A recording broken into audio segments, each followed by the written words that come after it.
Welcome to Thinking Deeper by 6-7. Today we are unpacking the ultimate cosmic scapegoat and humanity's oldest struggle, the nature of God and the origin of evil. How did a bureaucratic adversary in an ancient heavenly court evolve into the ultimate prince of darkness? For believers, it's the definitive battle between good and evil. For atheists and skeptics, it's a fascinating look at how ancient scribes literally edited their texts to get God off the hook for causing human suffering. We'll trace the startling historical evolution of Satan, and then see how poet John Milton turned this character into a tragic psychological mirror for our own pride.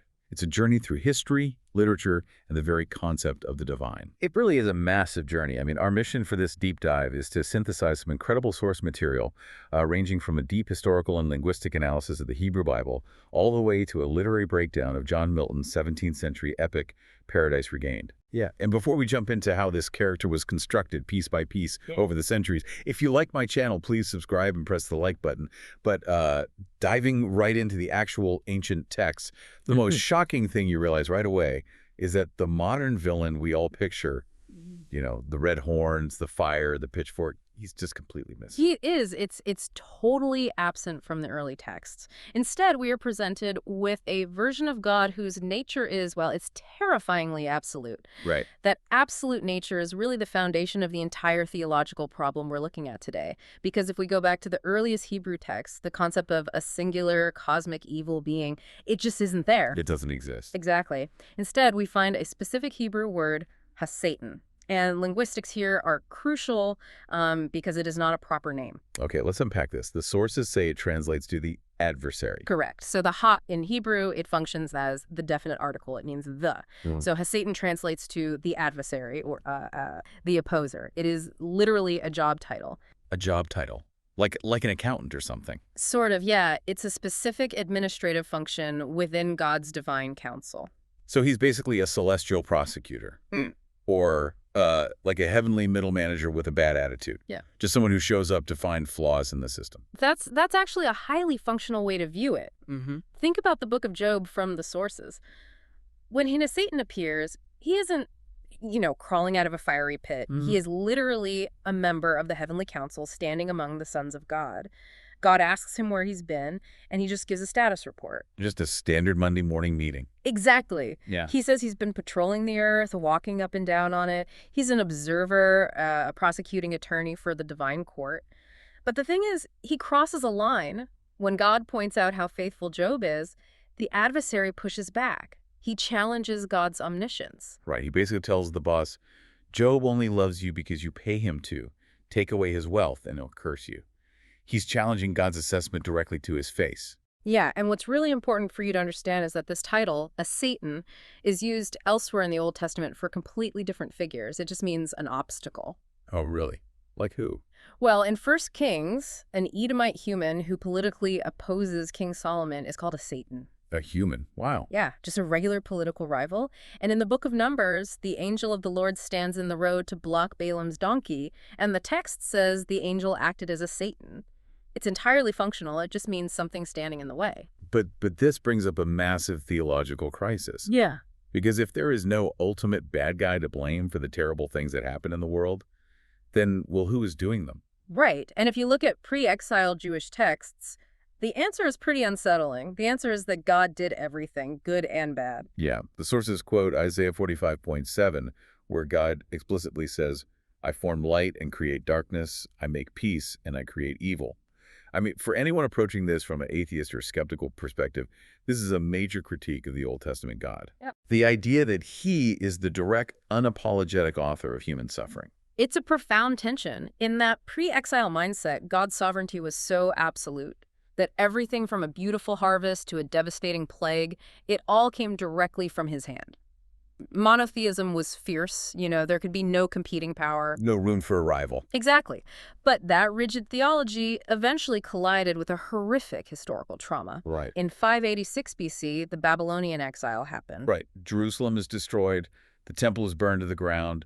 The Jewish people are deported, and they're suffering under brutal foreign rule. So you have an entire population experiencing just catastrophic loss. And that trauma forces a monumental question. If God is perfectly good and God is our protector, why is this horrific suffering happening to us? Right, because the old answer that God just does everything, good and bad, that was suddenly incredibly difficult to reconcile with a God of perfect justice and mercy. Yes. They needed a cosmic scapegoat. And this is where we see a watershed moment in the biblical text. We can actually see the scribes working through this problem in real time just by looking at two different accounts of the exact same event. Oh, the census of King David. Exactly, the census. Yeah, I was looking at the sources regarding the census, and it completely threw me off. In 2 Samuel chapter 24, which is the older text, it says God was angry with Israel, so he incited David to take the census. Right. And taking this census was considered a sin. So as punishment, God sends a plague that kills 70,000 Israelites. But then if you look at 1 Chronicles chapter 21, written hundreds of years later, the text says Satan stood up and incited David. How do scholars even reconcile a literal copy-paste contradiction like that? They reconcile it by recognizing it as a deliberate theological evolution. The author of 1 Chronicles is writing after the trauma of the exile. They are actively retrofitting the narrative. Wow. And linguistically, in 1 Chronicles, the definite article is dropped for the first time. It's no longer Satan, the adversary. It is just Satan. It becomes a proper name. It officially becomes a proper name. Second Temple Judaism developed this entire theological framework to separate God's ultimate sovereignty from the direct, immediate cause of evil. So wait, what does this all mean for the listener? They literally retrofitted the text to protect God's reputation. Essentially, yes. It's Theodicy in action. Theodicy is just the attempt to answer how a good God can permit evil. By externalizing the immediate cause of evil onto a separate adversarial figure, they maintain God's absolute goodness while acknowledging the reality of a hostile, suffering world. Got it. God permits the test, but he doesn't execute the temptation. Exactly. And it doesn't stop at the Bible. The sources mention other texts from that period, like the Book of Jubilees, which introduces a figure named Mastema, the prince of evil spirits. Oh, right. And the writers of Jubilees went through the older scriptures and basically scrubbed God's name from the most morally questionable moments. It's a perfect example of this theological anxiety. Think about the story of Abraham and Isaac. In the book of Genesis, God is the one who tells Abraham to sacrifice his son. Which is an incredibly harsh story. Very harsh. And to a post-exilic thinker trying to establish God's absolute moral perfection, that story is deeply problematic. I mean, why would a good God demand a child sacrifice, even as a test? So the author of Jubilees rewrites it. They just rewrite it. Yeah. In their version, Mastema goes to God and says, let's see if Abraham is really faithful. Let me test him. So Mastema takes the blame. He's also the one who tries to kill Moses on the road to Egypt in their version, right? Right. God is suddenly insulated from the messy, violent actions that the older texts attributed directly to him. Precisely. The blame is shifted. God still permits the test, but he doesn't get his hands dirty. This creates a buffer zone between divine perfection and earthly suffering. So we have this cosmic scapegoat fully established in the theology. But an adversary needs a personality, right? As in psychology, you can't just have a blank void of evil. It needs motives. Right. Which brings us to the 1600s, where the poet John Milton takes this fully formed prince of darkness and puts him face to face with God in human form to see what happens. Yes. Milton's Paradise Regained. It's the sequel to his famous epic Paradise Lost. While the first book was about the fall of humanity in the Garden of Eden, this sequel focuses on humanity's redemption, specifically examining Jesus' 40 days of fasting and temptation in the wilderness. And to understand the psychological duel Milton creates, we have to grasp the complex theological view he takes, which is that Jesus is fully God, but also fully man. Well, wait, I struggle with this. If Jesus is an all-knowing, all-powerful God walking around in a human suit, knowing exactly how everything ends, doesn't that make the whole temptation a rigged game? It's not really a test if you literally cannot fail. That is exactly the theological knot Milton is trying to untie. For the temptation to actually mean anything, Jesus must genuinely feel human hunger, human pain, and the real psychological weight of the temptation. So the stakes have to be real. Very real. He has the perfect mind and wisdom of God, but constrained within the fragile human experience. He has to be the anti-Adam or the new Job. He has to succeed where humanity previously failed, using only human endurance and faith. And Satan's strategy here is fascinating. He already tried fighting God with armies in heaven and lost spectacularly. So he decides to use the exact same tactic he used to conquer Adam and Eve. He targets pride. Yes. Here's where it gets really interesting, because he operates almost like a corrupt political campaign manager or even a targeted social media algorithm.